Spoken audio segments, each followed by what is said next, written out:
Pai, do Filho e do Espírito Santo. Amém.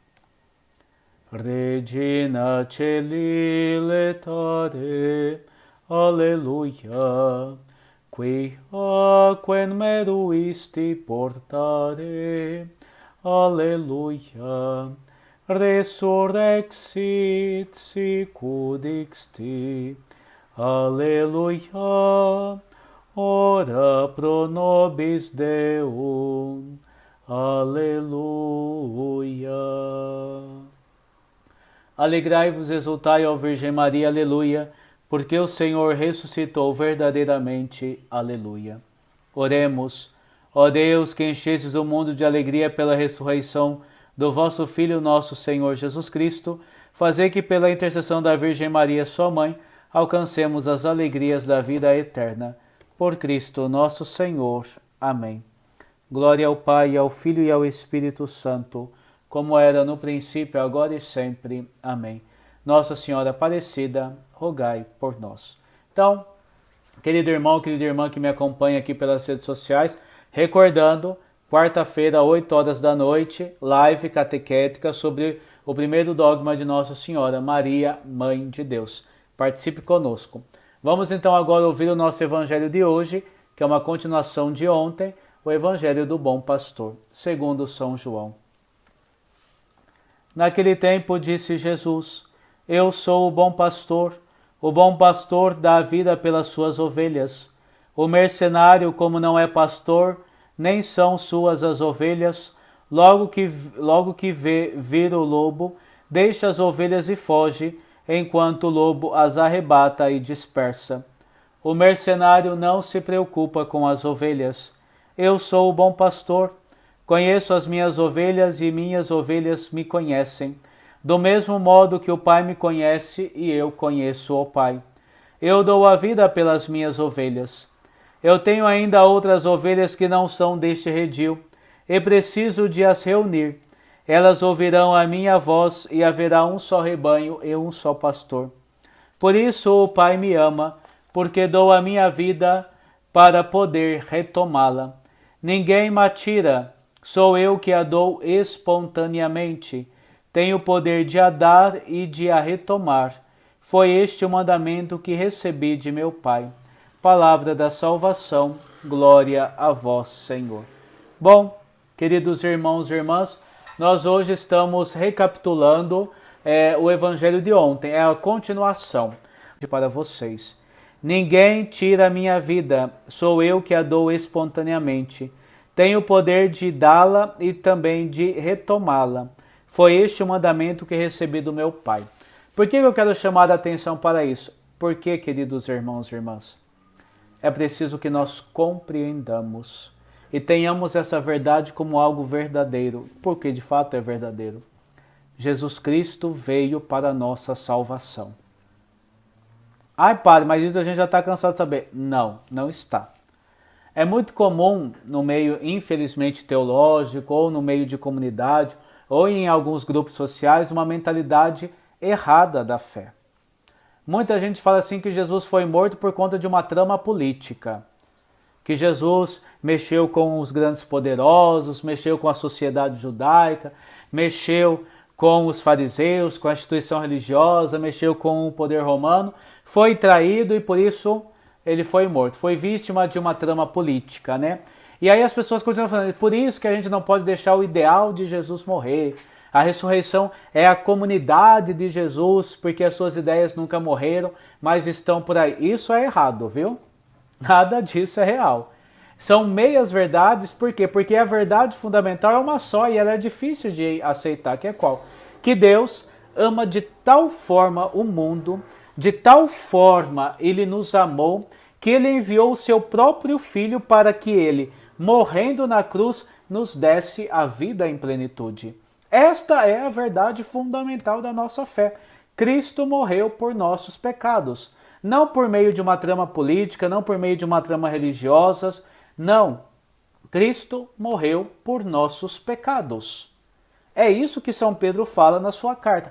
Cristo morreu por nossos pecados.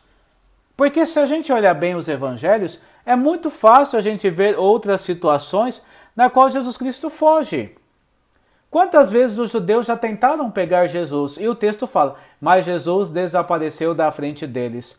Mas Jesus saiu porque ainda não tinha chegado a sua hora. Ou seja, aquilo que Jesus diz claramente no Evangelho é muito óbvio. Ninguém tira a minha vida, eu a dou livremente. Jesus Cristo se entregou de uma maneira verdadeira. Por isso que a gente pode ver no Horto das Oliveiras, no Getsemane, quando ele está lá, a par de toda a situação. E aqui é bonito, quando a gente lê o texto, a gente compreende toda a cronologia. Porque, por exemplo, lembra que eu disse que o discurso do Pura Vida foi um ano antes, que a gente leu semana passada da paixão de Jesus? Então, aqui a gente já está se encaminhando. Jesus já vislumbrava, é o capítulo 10 de São João. No capítulo 13 já vai começar a última ceia. Jesus já vislumbra aquilo que vai acontecer. Jesus já vê que está chegando a hora dele partir deste mundo para o Pai, para consumar toda a obra. E aí quando está lá, quando chegam os guardas, aquela turba, a quem vocês estão procurando? Eles respondem, a Jesus, o Nazareno. Sou eu. Ou seja, sou eu. É Jesus quem se entrega. Se ele quisesse, ele poderia ter se libertado de tudo? Sim. Ele mesmo não falou isso para Pilatos? Ou você acha que meu pai não mandaria uma legião de anjos para me proteger? Hein? Claro que sim. Jesus poderia, de forma muito simples, estupenda, ter evitado tudo isso. Por isso ninguém tirou a vida de Jesus. Ele a dá livremente. Por isso é tão escandaloso para o mundo. Alguém se anima a dar a vida por alguém? Pense você mesmo, você daria a vida por você mesmo? Olhando para a sua vida, para os seus pecados? Claro que não. Por isso o mundo, e quem defende essas ideias absurdas de que Jesus foi vítima de uma trama política, de uma trama religiosa, que o que importa é a ideia de Jesus, são pessoas que não aguentam a verdade é uma só. Deus veio a este mundo, se tornou o nosso pastor, porque ele nos deu a sua vida, morreu por pelo seu, pelo nosso pecado. Esta é a verdade fundamental. Jesus morreu por conta do nosso pecado, porque ele quis. Uma única gota, como diria São Tomás de Aquino, teria salvo o mundo inteiro, uma única gota do seu sangue, mas ele livremente deu toda a sua vida para que nós fôssemos salvos. Esse é o tamanho do amor de Deus. E por isso eu a dou a minha vida livremente e a recebo novamente, porque assim Deus o quer. Por isso que eu quis pegar desse evangelho essa parte, para a gente já consertar um monte de erro que a gente vê por aí, um monte de heresia, de coisa que não é de fé. Cristo, sim, se encarnou, é o nosso pastor, por quê? Porque ele veio a este mundo para nos salvar, para pegar todas as ovelhas desgarradas e se tornar a verdadeira porta, ser o verdadeiro pastor, colocar todo mundo no aprisco, porque afinal todos aqueles que vão até Jesus têm acesso ao conhecimento de Deus. Por quê? Porque é para nós que Deus deu a sua vida. É para nós. Ai, Padre, é para nós sim. Na última ceia Jesus fala, o meu sangue que é derramado por vós e por muitos. Não por todos, por muitos. Porque quem não quer a salvação não pode ser salvo. Quem rejeita a salvação não pode ser salvo também. Por isso devemos voltar ao pastor de nossas vidas. Sim, voltemos ao pastor e guarda das nossas almas, como disse São Pedro, porque ele morreu por nós na cruz. Ele nos deu a salvação. Ninguém tirou a vida de Jesus. Ninguém. Ele a deu livremente. Esse é o tamanho do amor de Deus por nós. Isso deveria, sem dúvida nenhuma, nos fazer converter de tal maneira, queridos irmãos e irmãs, que não mais viveríamos para nós, mas para Ele, que por nós morreu e ressuscitou. Assim, sim, assim de verdade seremos ovelhas, e o Senhor será o nosso pastor. Eu sou o bom pastor, disse Jesus. Eu dou a minha vida. Ninguém a tira. Então vamos esquecer toda essa propagaiada ideológica que existe por aí. É porque Jesus foi um prisioneiro político, porque Jesus é filho de Deus. Jesus se entregou na cruz. Jesus aceitou de maneira livre a sua paixão para que você, para que eu, para que nós, por sua cruz, fôssemos salvos, fôssemos libertados. das garras do pecado e para que vivendo tivéssemos uma vida nova. Por isso a missa é tão importante.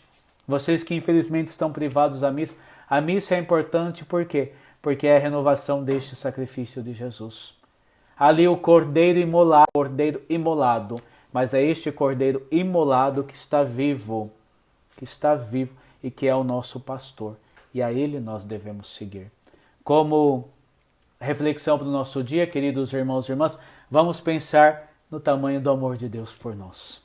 Não nos deixemos enganar pelas ideologias que corrompem a fé e que não mostram aquilo que é o real sentido dela. Se enganam com meias verdades porque não suportam a verdade de uma só vez, que Cristo veio para os nossos pecados. E isso nos leva ao quê? A mudar de vida. Porque se a gente omite isso, que Jesus não veio, morreu por conta de uma trama política, significa que ele não veio para nos perdoar do pecado. Significa que a gente pode continuar vivendo do jeito que a gente quer. Mas não. Quando assumimos que Cristo veio e ele se entregou por nós, para que nós abandonássemos a vida de pecado, isso nos leva a uma vida diferente. Por isso devemos viver esta vida, confiando nesse pastor supremo, nós que somos esse pequenino rebanho, para que sim um dia pastores e ovelhas estejamos no reino do céu. Como propósito, então, renovar este nosso amor. Renovar essa nossa filial devoção a Cristo Jesus, nossa submissão à sua vontade. Pensamos isso por intercessão da Virgem Maria, tudo pelas mãos de Maria.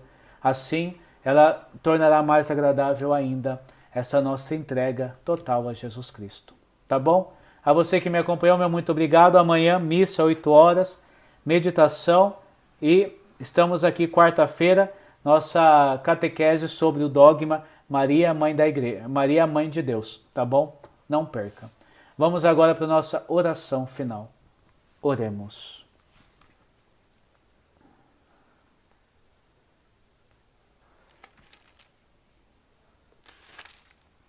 Deus de bondade infinita, que pela humilhação do vosso Filho levantastes o mundo decaído, dai aos vossos fiéis uma santa alegria, para que, livres da escravidão do pecado, possam chegar à felicidade eterna. Por Cristo nosso Senhor. Amém. O Senhor esteja convosco, Ele está no meio de nós. Abençoe-vos o Deus Todo-Poderoso, Pai, e Filho e Espírito Santo. Amém. Deus abençoe você, uma ótima tarde, um ótimo dia, e até amanhã, se Deus quiser.